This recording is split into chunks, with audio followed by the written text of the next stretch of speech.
Welcome, everyone. I'm really excited to be interviewing Marta Abramska today. Have I just pronounced your name correctly, though? I should have checked that before we spoke. I got it. Okay, Great. nice. Yeah, absolutely. Thank Um, you, Brinkley. yeah, and obviously we've never met before, apart from our little preamble 5 minutes ago. So it's really nice to be finally meeting you as we kind of share employers, kind of. But before we kind of dive into your, I guess, coaching journey or personal journey, rather, do you want to give yourself a little introduction? Tell us who you are as a coach and kind of maybe the makeup of your business. Yeah, absolutely. Pleasure to be here. So my name is Marta Abramska, as you said, Brinkley, and I call myself a career and leadership coach in my coaching work. But of course, aside from that, I also do I work with coaches. So I train at Animas Center for Coaching, where you work as well, and I'm also a coach supervisor. So it's interesting, like what we choose to call ourselves in our coaching business often is quite interesting. But yes, my work is literally those two strands within the coaching part of my portfolio of work. So I work with people who are in career transition of some sort, and people sometimes think that this is about changing careers, but not necessarily so. It's often about making changes and kind of creating careers on our own terms, I like to call it, because there's so much possible within the world of work today, and it doesn't necessarily mean we have to leave one thing behind and start something completely different. It can often be about making some tweaks and just being more aligned with our strengths and our values. And in my leadership coaching and leadership development work, I work with leaders who want to have great, engaged, high-performing teams, but also who are applying often that coaching mindset into their work as well. So that's quite a broad kind of spectrum, but both, yeah, very, very things I'm very passionate about, in fact. Nice. And you mentioned the supervision element as well. What's your, how do you work as a supervisor? Who do you end up working with? What does that look like? Yeah, interesting. Thank you for asking that. I find like, so in my work as a supervisor, I'm working with all sorts of coaches, but it's true that I often end up working with coaches who perhaps, feel like an imposter in their work sometimes. So as you know, I'm interested in the imposter phenomenon in my work. And I'm finding that especially in the coaching space, sometimes we can feel like we are lacking in some way, maybe imagining everyone else has it together, has this fantastic practice and being a marvelous coach all the time. And we only have access to our own heads and think, oh, I asked that question, or, oh, maybe this is triggering for me. And I find that, being myself someone who admits to having imposter feelings, I have a lot of empathy for that, and I love to create spaces when we can talk about those kind of experiences in an open, psychologically safe way. So that's where I tend to do a lot of work in. I also have a group supervision program linked with that too, but also supervision as in, as it's known. So just for coaches to have space, reflective space, to put anything going on in their coaching practice on the table and look at it with kindness and empathy and desire to grow. Nice. Yeah. And obviously we shared our email exchange before this conversation, and I was kind of quite wowed by the amount of ideas that you had for the session, and you kind of name checked the fact that, oh, that's your imposter syndrome showing up. Why you wanted to give so much. That surprised me that you said that, because from the outside we always have this perception, right? As you say, and it's often quite different for how it's going on the inside for others. Do you find that, we can unpack this imposter syndrome work a bit later in the chat? I'd love to do that. But you mentioned about working with coaches and your supervision on that topic. I'm assuming it comes up with your clients as well in leadership and career transitions. Yeah, absolutely, all the time, and it's something that I feel so strongly about. That's why I keep talking about it. I keep normalizing it, and this is both in my work with leaders, my work with my clients, private clients who are transitioning to or changing their careers, or maybe wanting to get promoted, and the same with coaches. It's like we all have. I was laughing with a coaching client of mine the other day that we all have the same kind of very similar fabric equipment, right? Like we have this equipment as humans. We are wired in a way that sometimes we can have those feelings. And if you think about my work in organizations, I mean, I do a lot of work for Big Four consultancies. This is the type of environment I come from as well. So as it often happens, I tend to coach there as well. And if you think about imposter feelings, they're very common, you know, especially when you operate in such a high performance environment where everyone is great and having a lot of success and being very articulate and being very successful and intelligent. You know, it's very easy to feel less than. And I guess this goes back to like who we are and what are some of the thoughts we have about ourselves, right? But also the type of systems that we come from. And where we might feel like we've outgrown expectations in some way. So for example, say if someone has siblings and maybe their brother was the smart one, they might feel like, oh, you know, I can't be the smart one. And those imposter feelings can come in. And I feel like there are so many flavors of this, levels of intensity and so on. So absolutely, I feel like it's almost like an existential human experience we often have, but I guess the thing is to make friends with it and see it for what it is. Yeah, no, I'd love to dive into that. And interesting you mentioned existential, because when I read your blogs, you shared a couple of blogs with me. I thought they were great, by the way. One on imposter syndrome and one on career shifting and the identity kind of crisis or a change that comes with that. So I'd love to dive into that. Before we do, maybe a bit more context. It might be nice to get a little bit of a potted history in terms of, you know, what's brought you to coaching originally. You mentioned you worked in Big Four consultancy. You know, when did you train, and you know, how long have you been building this business? What does that sort of timeline look like?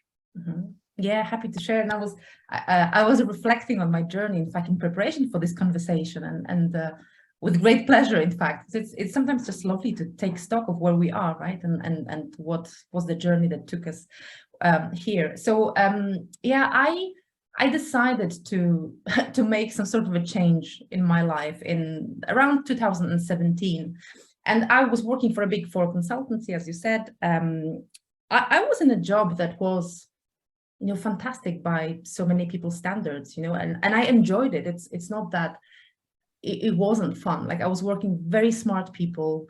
I was doing interesting things. I was, in fact, I don't know if you know this, Brinsley, but I was an expert in catastrophe risk. So basically what it means is that I was helping organizations assess the risk of hurricanes and earthquakes or even cyber catastrophes. Like it was absolutely fascinating. And I was, I was engaged, motivated. I was working with many clients. It was a very vibrant type of job. I was traveling a lot as well. I've seen some beautiful places, and it was fantastic.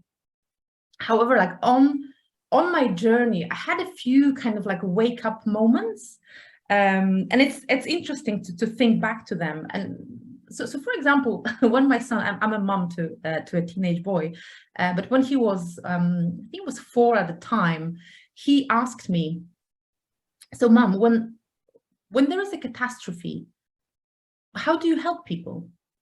Okay, and you know what it's like, you know, the truth in the mouth of a child, you know, asking those questions that go right into the heart of the matter. And the fact was, I wasn't actually making a difference. What my work was about, it was about helping financial institutions, insurance companies, have enough money on their balance sheets to withstand the impact of a catastrophe, right? So, I mean, it's important, of course, in terms of, well, insurance is important to provide kind of relief, disaster relief, etc.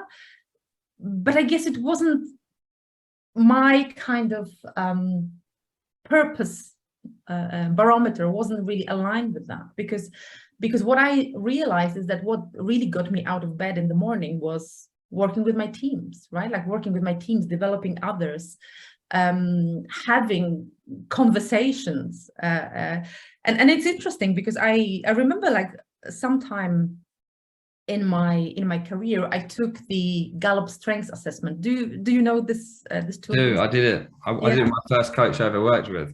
Oh, okay, fantastic. So what I realized is I was working in an actuarial department, right? So it was with people who are great at maths and insurance statistics and all those kind of things, and that's the degree I have as well. But having done my Gallup's StrengthsFinder survey, I realized like my talents were completely different to anyone else in the department. Like they were all in the blue relationship category. So there were things like positivity, empathy, relator, includer, developer. These are my top 5. And I was like, okay, that feels like me. But then when we mapped it out in the department, there was no one like that in the entire team of 100+ people. And I remember like, wow, this is interesting, and I think this is why in coaching it's sometimes so good to have a bit of an outside perspective, because we just take our strengths for granted, right? And I knew that I was great at building relationships. I was great at reading the room, for example, right? And understanding the dynamics between people. I was great at developing others, but actually all those things were not what I was assessed on in my job. This was not the core of my job. So I'm kind of giving you those stories which happened, different times, but they kind of kept coming back in one way or another, saying there's a change needed here. You kind of not in an optimal place for you, for your career fulfillment to thrive. So this was the catalyst for you making the decision to train as a coach.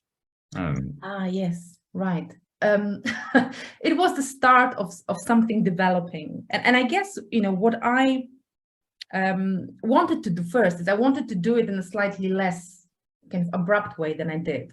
So I did something that I don't recommend to anyone, which is I changed things quite quickly.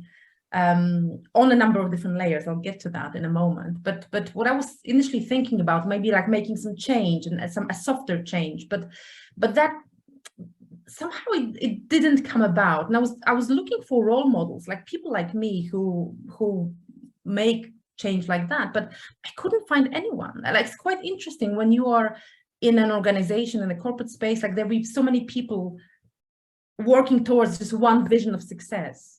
So I felt like a bit of an outlier in that. Like I couldn't find role models, people who had a similar strength set to me and did something interesting with that.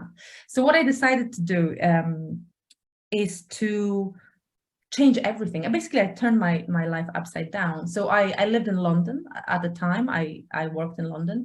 And I decided to not only quit my job and train as a coach, but also to move to a different country. So I moved from the UK to Poland. I packed up my life in London and I decided I'm going to create a location-independent practice from Poland, and that's where I'm originally from. I also moved my son with me as well, so he had to change schools, change everything. It was a massive change for us as a little family.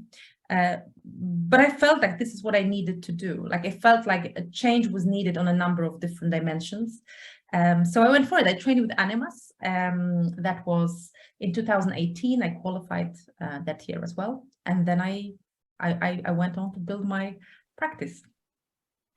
Nice. So 2018, did you say you trained? That's right. That's quite a short amount of time from my perspective to, I guess, go independent, also become a trainer with the school that you trained at. So you've done a lot of work in that short space of time. Yeah, I think I did.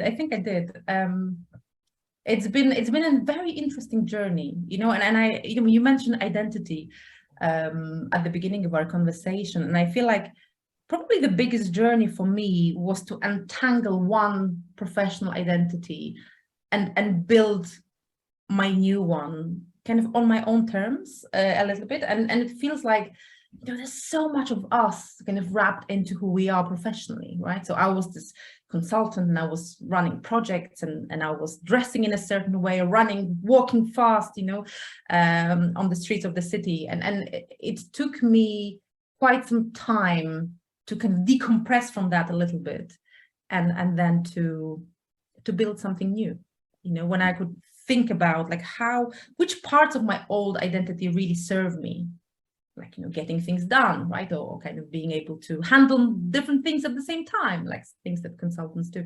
But what are the bits I want to really create and build, and being more intentional about how I use my time? Yeah, that totally resonates with me about the identity loss. It's something that I suffered or went through when I decided to make a change. And I think it's a big theme for a lot of people making career changes, which I guess comes up in your work with people around career change or career transition. But if we're looking at your identity or your identity shift, were there moments where you felt lost? Did you have to work with someone to support you through that? Yeah, absolutely. So I had coaching through all this journey. I was also in business mentoring, and I'm in supervision. I really believe in getting the support that we provide, and I kind of have it for ourselves as well. But I did feel lost a few times. I think one thing that I wasn't really prepared for, and I guess it's something can really take us by surprise when we decide to make big changes in our lives, is the impact of uncertainty on how we feel about the new journey, right? Because it's often the case that when we are in one situation, and I'm saying we because I see this in my clients sometimes, so that doesn't apply to everyone, but I can sometimes see this playing out, is that when we look at change from the point of view of our current situation, which might not be serving us in some way, we think, oh, when I get to that place, then I'm going to be happy and fulfilled, and I'll do this, and this is what my day is going to look like, etc. But actually, what I see happens is that when we are dealing with the change, the intensity of all of this on our brain can be so high. In terms of learning new things, making new social maps, creating relationships, dealing with self-doubt, dealing with our own imposter feelings, right? And just rewiring, our entire world. This can be really intense. And I guess I've learned that we just have to be patient with ourselves and allow space for experimenting, trying things without too much pressure.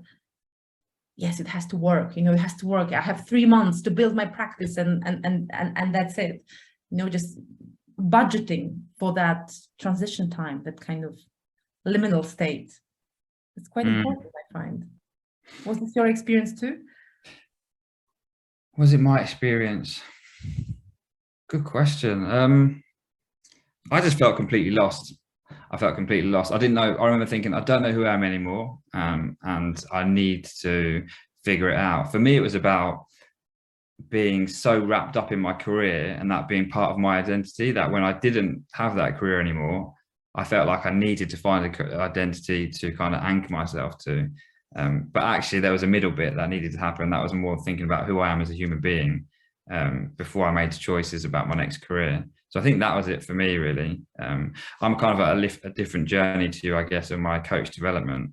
But I could see how all those things come up as well, in terms of, you mentioned about uncertainty and the relationship that we have with uncertainty when we go through this journey. And I guess once you've got an identity in a certain career, Big Four consultancy, that's stable, isn't it? That is the opposite of uncertainty, right? So that's something you had to, I guess, work through. And you mentioned about experimenting and being okay with experimenting, which came up in your blog. Could you speak to that a bit? Yes, I love that you bring up experimenting, because I find, like, for me, experimenting, or the frame of using experiments, is such a great antidote to that uncertain feeling.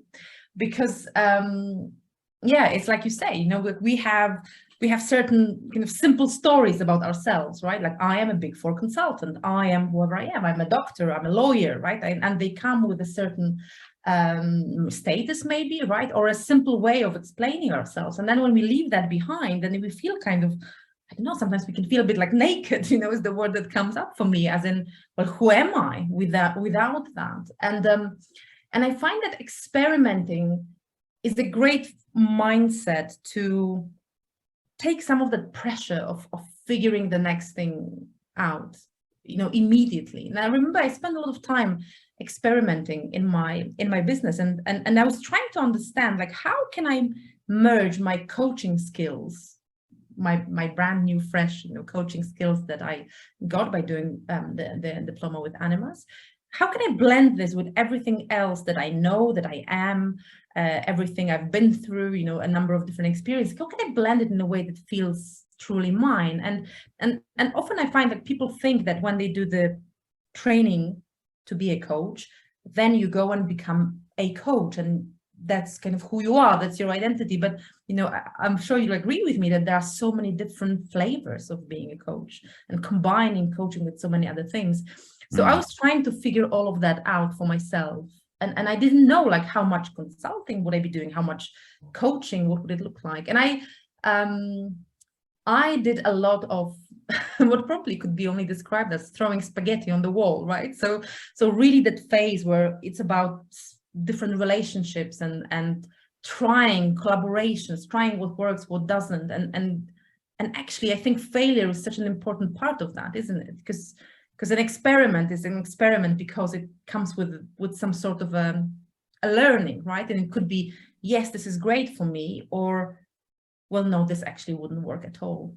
And this can feel like a failure in the moment, but actually there's such an important lesson in that, because we can then course correct and go further. So I know I in my first years after I qualified, I tried a number of different collaborations. I tried a number of different projects, kind of combining coaching with other things, and some of them were spectacular fails, but important ones, because the more I did that, the more I could narrow down to what actually does matter. Like, what are the ingredients of a good project for me, of a great initiative, of a good direction?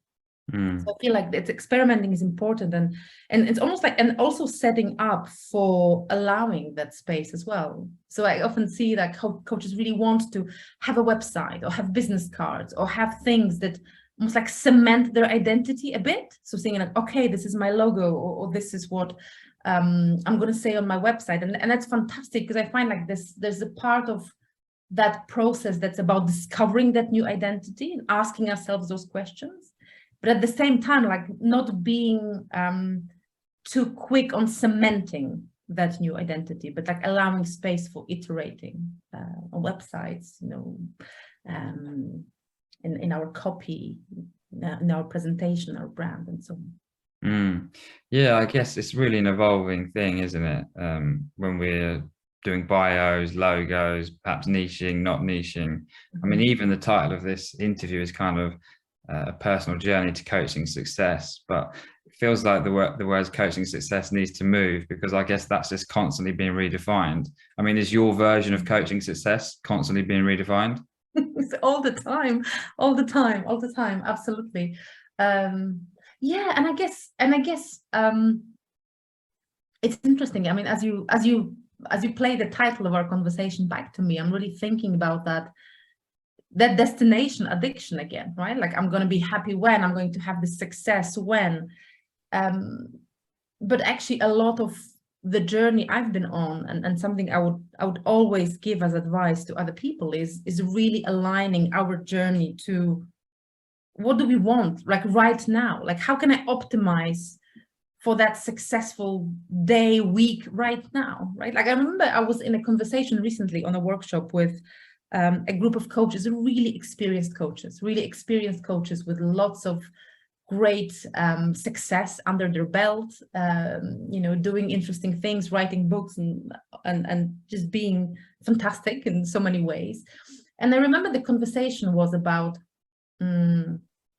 what are the plans for the future, and saying, oh, like I really would like that house in the countryside, and then I'm going to sit on the armchair and like read a great book, etc. Like that feeling of I only arrive when something happens, but we can all read a book in our favorite armchair right now. There's nothing stopping us from doing that. So I guess for me, that success is something that, yes, absolutely, redefining it all the time. Like for me, being successful means working on my own terms, like in terms of being available as a mother, being available to my family, having time, having flexibility, being able to choose who I work with, and also being able to say no to things. To me, this is like a luxury that feels like, that feels like success to me, being able to travel.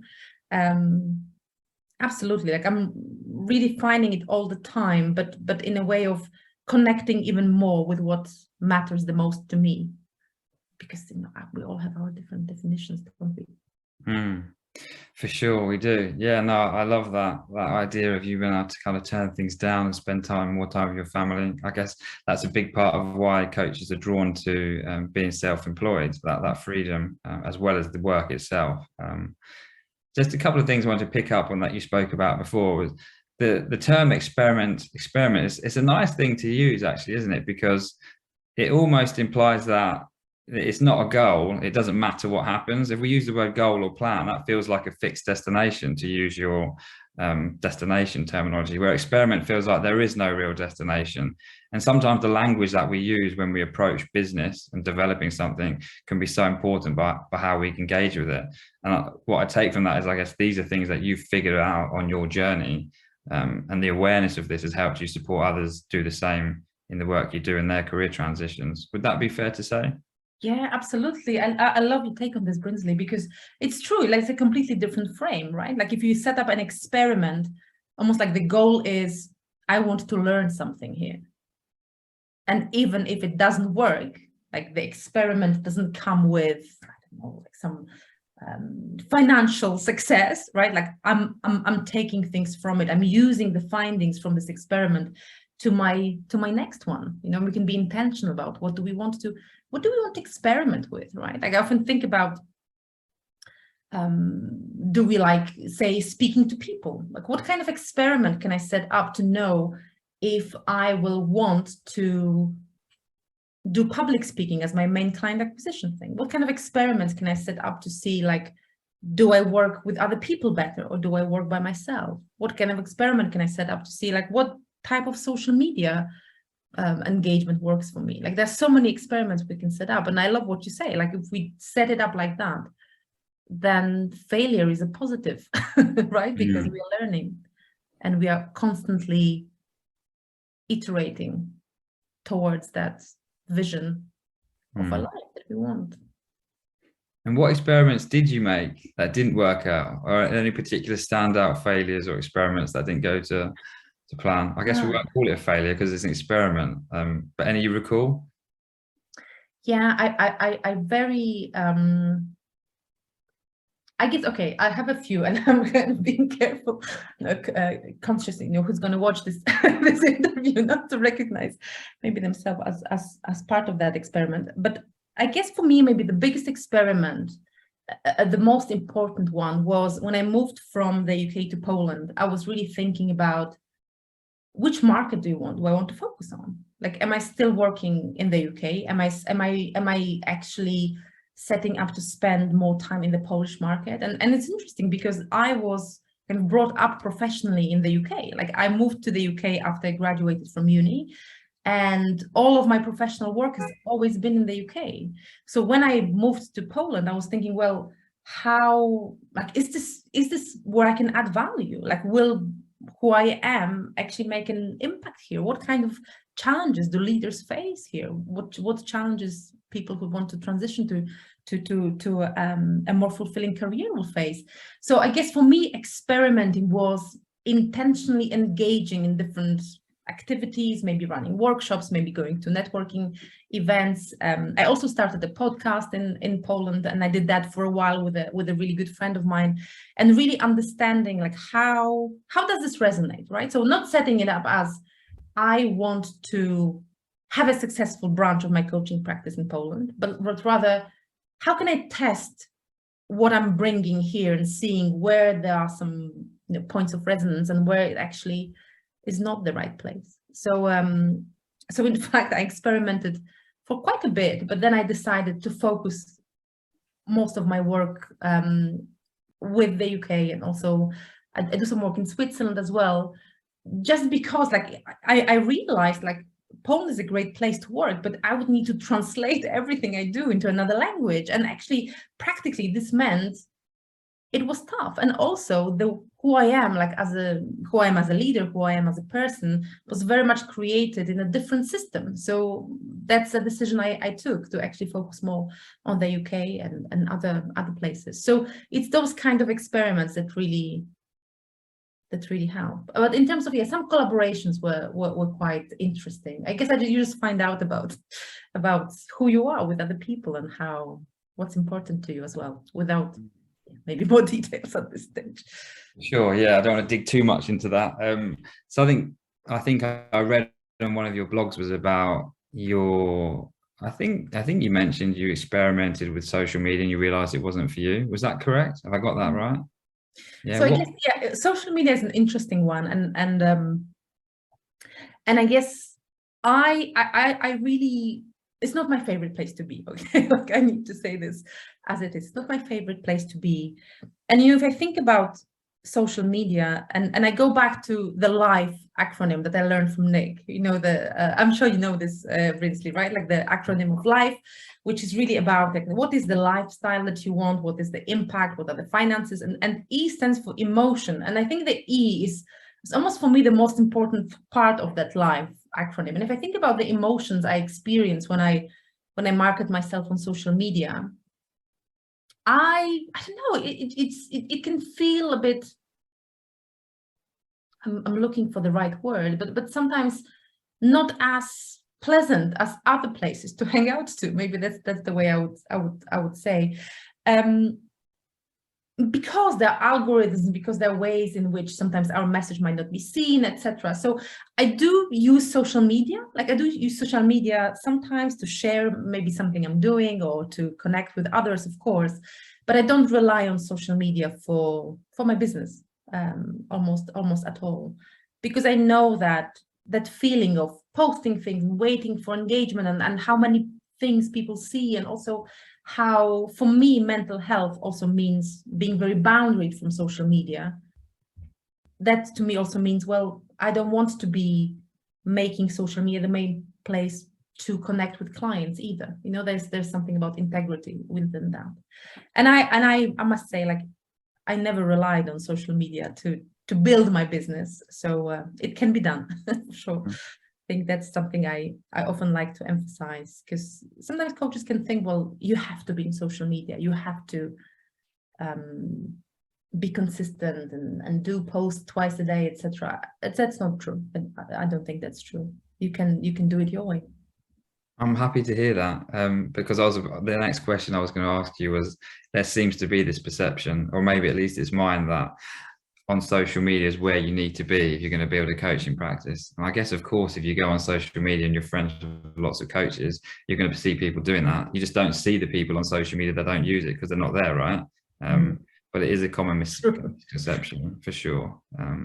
Very true. And I guess, as you say this now, Brinsley, I'm thinking, well, of course, it will depend on who our client is, right? Like if our client is someone who does spend time on social media, maybe especially social media has a specific purpose for them, maybe then it's worth investing in that. I find my clients are not on social media that much. Most of my work is through relationships, which I know is boring when we say, oh, referrals. How do you get most of your clients? Referrals, word of mouth, right? Connecting, networking.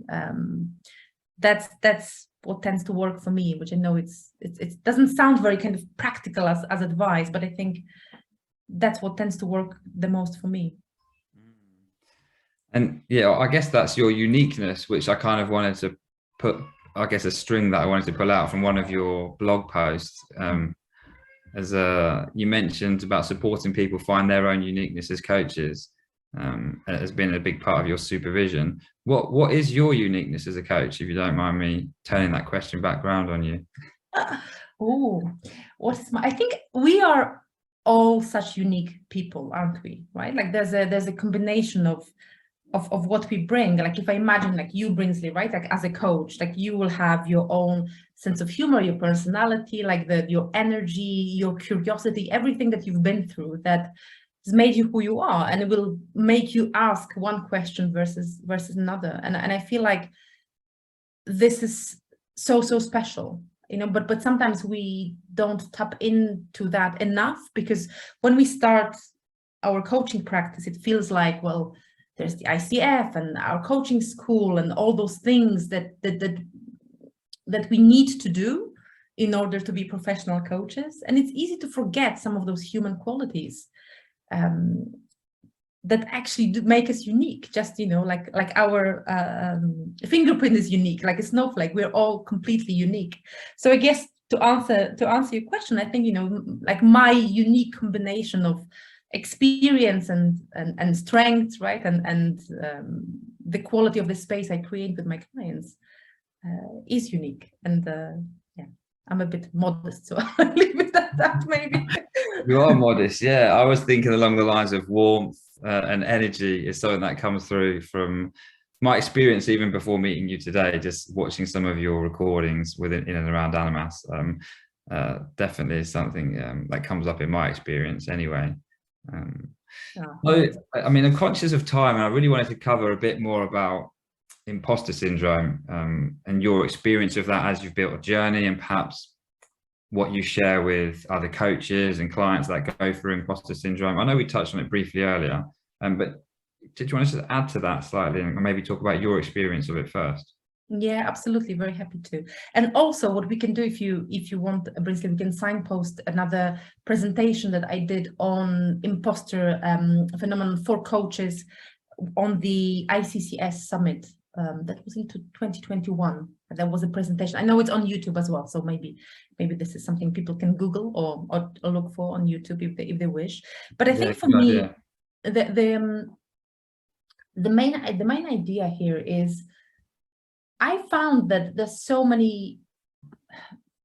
information out there on the imposter phenomenon, and I know I keep saying phenomenon, and I'll explain why as well, because I feel like I get on my high horse with that sometimes. But I feel important about it feels important about the language, because calling it a syndrome kind of implies it's like maybe like a psychological condition, right? Or maybe there's something that needs to be fixed, right? But actually, if you think about the imposter experience, like it's an experience, a phenomenon, right? So it's an experience we can get at some point of time that makes us feel like a fraud, or might be like we're not as capable as others, or maybe we'll be found out.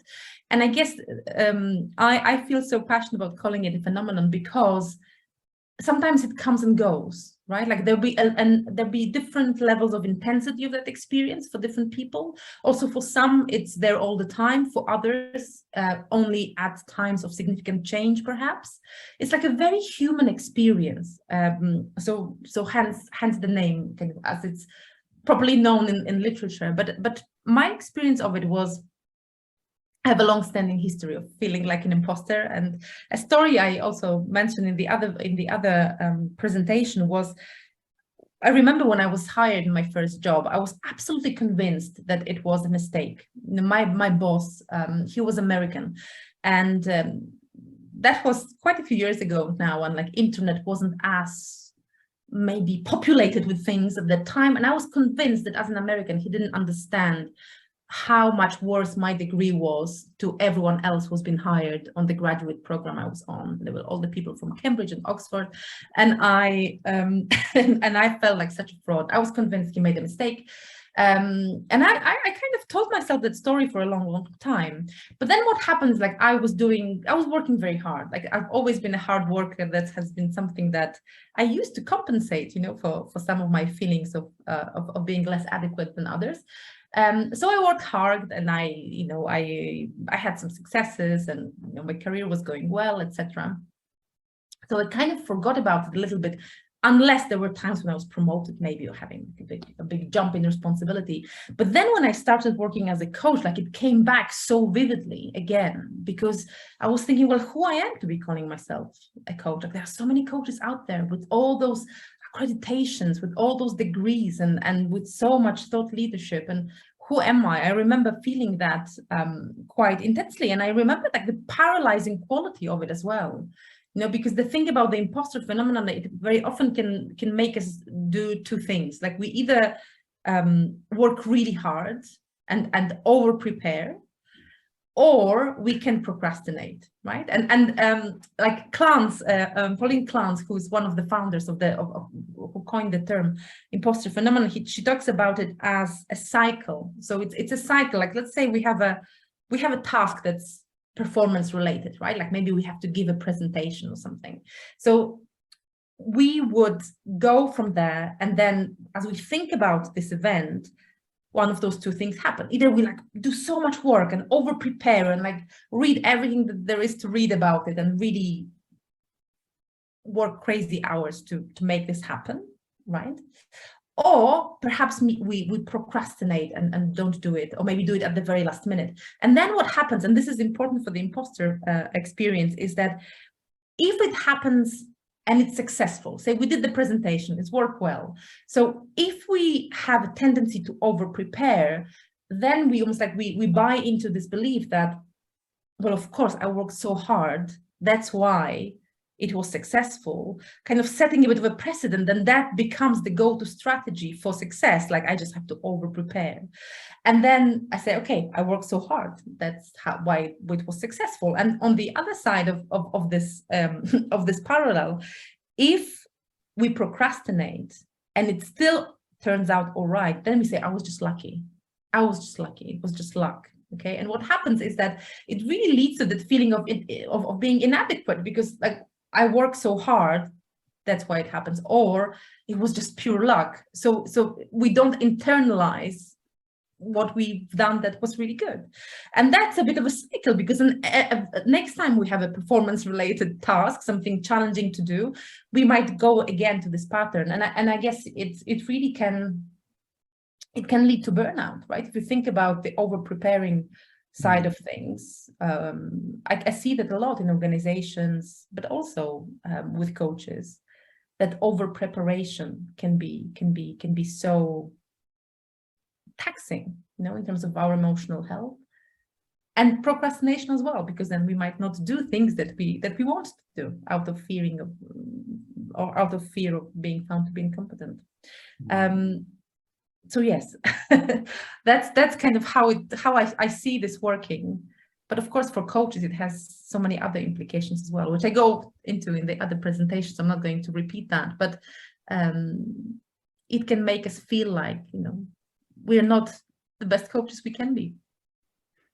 I'll definitely check that presentation out. Really interesting to hear you explain it in that way, and it kind of all fitted together and made sense as I heard you say it back. And almost it felt to me like it's kind of linked with that core not good enough as well, the imposter syndrome at its core. How could I have done something well without these two elements, the luck or the over prepare? Yeah. What if I was just enough as I am, right? With a healthy amount of work and without worrying too much about being found to be incompetent. So these two themes, I think, show up in your practice quite a lot for you. And from what I'm hearing you say, they were also themes that you've overcome yourself. The identity, when I say these two themes, I'm talking about the identity shift that you went through, and also this imposter syndrome that imposter, what's the best terminology? Phenomenon. I like that also.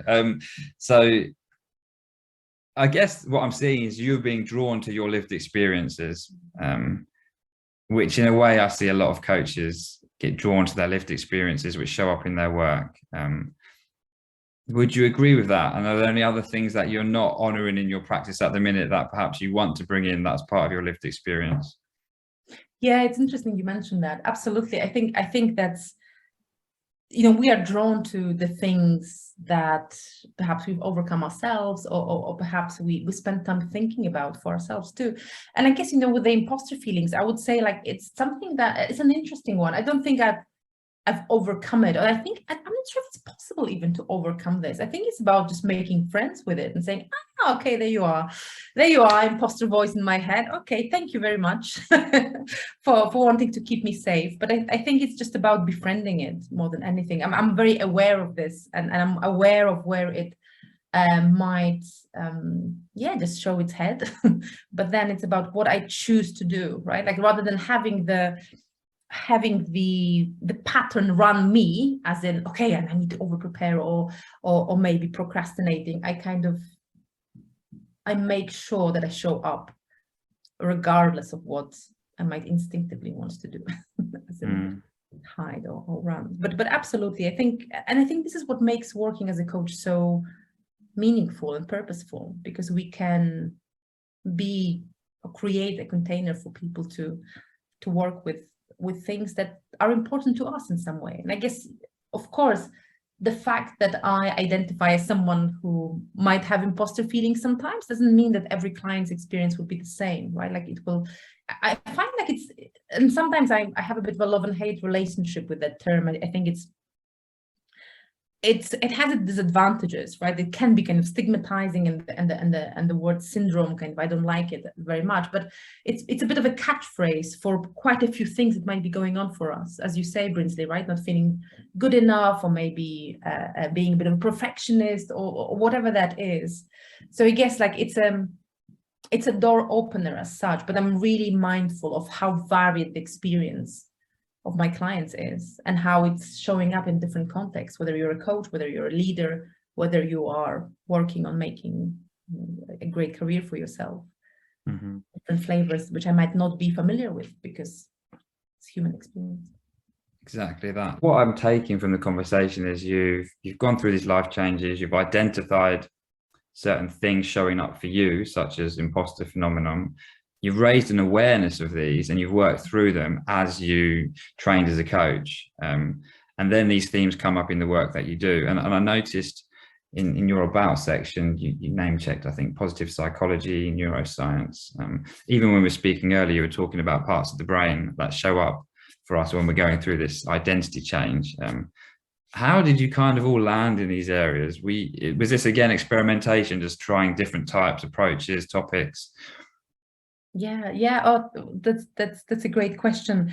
I think, I love for things to develop organically, and there'll be some things that I'm drawn to.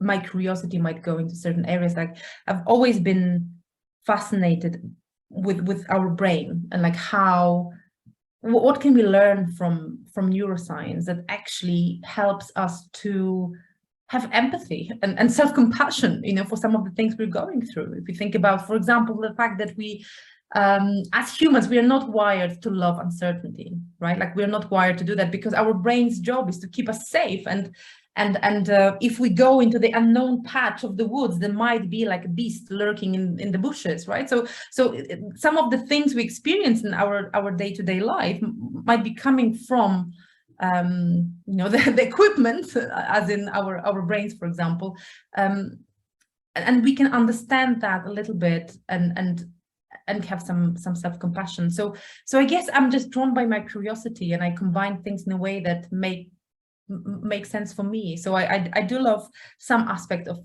positive psychology. Like I do love strengths work. I think doing strengths work really fits with working, for example, with the imposter feelings, because when we can truly appreciate what we are great at, right? Like when we can really understand what makes us unique. Like if I think about, the top 5 I mentioned, even for myself, if I can really stand firmly in my positivity, my empathy, those things that make me different from others, then I feel less like an imposter, because I'm me. I'm just me, and this is what I bring. I can appreciate that. So there are links within that that are important for me.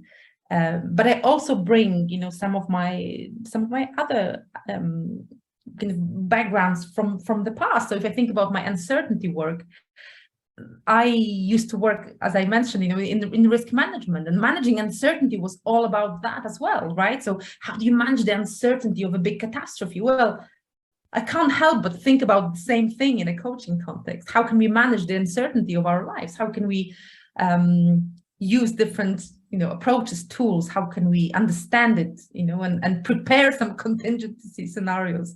I think it's interesting how whatever we, like everything on our journey makes us who we are today, right? And I'm kind of in a magpie fashion, combining it all without placing too many labels, on myself. Yes. Yeah, no, I love that. Yeah, maybe I was labeling you a bit there as a kind of imposter syndrome coach and identity coach, but actually there's so many more strands to what you do and the type of work that you do. And I remember uncertainty coming up in one of the blog posts I read that you did. So thank you for kind of peeling those labels off, so to speak. In terms of kind of, we're nearly at an hour actually. That's gone so quick. I'm just thinking about moving forward and next steps for you. But before I kind of dive into that, I was curious to find out, when you look back at developing a coaching practice, building a business, what would you say are kind of your key takeaways from that experience, or what advice would you give to others? I guess the first thing comes to mind as you ask me this question is really make it your own. Really make it your own. And if you think about starting a business and like taking a dive into that ocean of uncertainty, right? When we feel like, okay, like there's so many unknowns. But when we do that, it really makes sense to think about, what do I want? Like, what does a great working day look like for me? What's a great day in my business? Like, where do you want to be? Do you want to be out in nature? Do you want to be surrounded by other people? Are you okay working on your own? Do you want to be working remotely from anywhere? Or do you want to be in a big city running workshops for organizations? Like, there are so many ways to build a successful business. None of them are better than the other, but really paying attention to what makes us tick, because it's very easy to just is not the right word, but it's very easy to want to do things to have a successful business. It's like, okay, I have a business, it's bringing revenue, that's great, fantastic, we all want that, but how can we continuously pay attention to what do we feel at the end of each day? Like, what is the E in life? Like, what is the emotion? What emotion do I want to have when I go to bed? What kind of day do I want to have? And I think this is, for me, the biggest thing is trying to manage the feeling of uncertainty and wanting to bring business in, but at the same time, keep checking in on ourselves. Is this what I want, right? Like, and if I don't know what I want, what kind of experiment can I set up to figure out what I want and then go more in that direction? I think it's just being continuously intentional. And having the courage to do so, right? Because it takes courage, right, to be living on our own terms. That's probably the biggest thing. Like, if we are paying the price of uncertainty and building our own business, let's make sure it's worthwhile, right? Like, let's make sure it's as we want it. Because otherwise, what's the point? We can have certainty elsewhere. That's the kind of... It's worthwhile.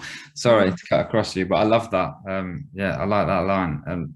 I've got to ask you as well about this plant, because I was asking you before, but then you said, why don't you save that for when we jump into the conversation in the preamble? So tell me about this plant then. I'd love to know more. This is my lovely fern, which I think is such a great metaphor for so many things, especially for building a coaching practice or or creating anything new, really. So I bought this fern once in a market. It was a really hot day. I got this. It was beautiful, like so big and full of leaves. I brought it home, and I think there was something about temperature change or something where it just died completely. Like, it was completely bald, and I have cut, all the kind of dry leaves. There was nothing there, so I left it there for a bit, and it was just like a pot, standing there. So I was like, okay, I really need to toss it now. Like, I think I need to say goodbye to this fern. And it was actually standing over there, on the highest shelf, but without any leaves. So I kind of forgot about it, and I didn't even water it. But then when I decided to clean and toss it in the bin, I take it off the shelf, and I see like that there are like new sprigs, those kind of curly fern sprigs coming out from the pot. And actually all this time, like, it was doing so much work to like establish itself in a new place and to like really have healthy roots. And it took quite a few months for those new leaves to start sprouting. And look at it now. Like, it just looks amazing. And I guess the message is, right, like, sometimes we don't know what kind of growth is happening underneath, even if we can't see those beautiful leaves yet, but they're coming, right? Like, we have to just do the work on the roots. So I love this fern. It reminds me of that whenever I get into doubt about a new direction, you know, or something that might not yet be showing its fruit. I think of my fern. And it's amazing. You've done so well to bring it back to life. And I guess that fits really nicely with the building your business and uncertainty and paying attention to, like you say, where the growth is, or perhaps where you don't see it currently. Hiding in plain sight, should we say? Yeah, absolutely. Absolutely. I love gardening and plant metaphors, you know, I find it so rich for thinking about that business. I've got one more question for you, if you don't mind, before we talk about what I guess your future. And hopefully you've got time to explore for a few more minutes. You mentioned being a mother, and I'm really interested in the parallels of coaching, being a parent, and how that shows up in our journey, not only as we parent our children, but as we're trying to build a practice alongside being a parent, and how those two things take so much of our time and our energy. What's your experience of that? Yeah, absolutely. Thank you for bringing it up, Brinsley. And you're a dad as well, aren't you? Mm-hmm. Yeah, absolutely. And you know, being available as a parent has been one of the number one, I don't know, kind of stars, right? Like that I align myself to. It is so important for me to be available. So one of the reasons why I made all the changes I did was to be available to my son. And I love that, you know, I love the fact that we can do that in our work. And I find, like, of course, learning to be a coach and applying some of those skills in my life as well has been great. I mean, it's so funny.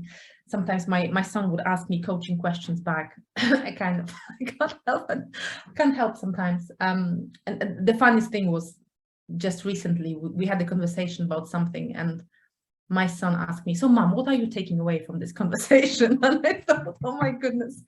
I think it's just, you know, it's just so important to me, and part of my life acronym is about, you know, being able to travel with my kid, to be available, to be an emotionally intelligent mother as well, and creating space for my son to be able to grow and create his own life on his own terms as well. Like, I really believe in that. So it's a wonderful journey, right? But of course, one that I don't know if you'll agree with me, Brinsley, that kind of tests us as well the most, right? Because if I think about transaction analysis and parent and child ego states, you know, when we are, especially when we worry or we have some fear, you know, those can be places where we are tested, you know, in terms of our development as well. And you know, sometimes some patterns can kick in. So just observing them with self-compassion.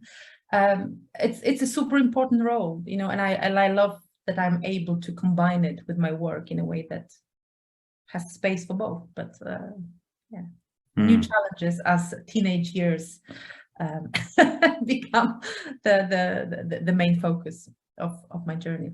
How old is your little one? I've got a 5-year-old and a 2-year-old. Amazing. Yeah, it's always evolving. And I guess training as a coach, like you said, and the skill set that we have lends itself well to parenting. But also kind of what you said at the start of the conversation, sometimes children are actually the best coaches because they get to the heart of the matter, right, with the questions they ask. And I can certainly learn a lot from the questions that I get asked, or the ways of thinking that my son, maybe not my daughter right now, because she's only 2, but that he kind of applies in the world, for sure.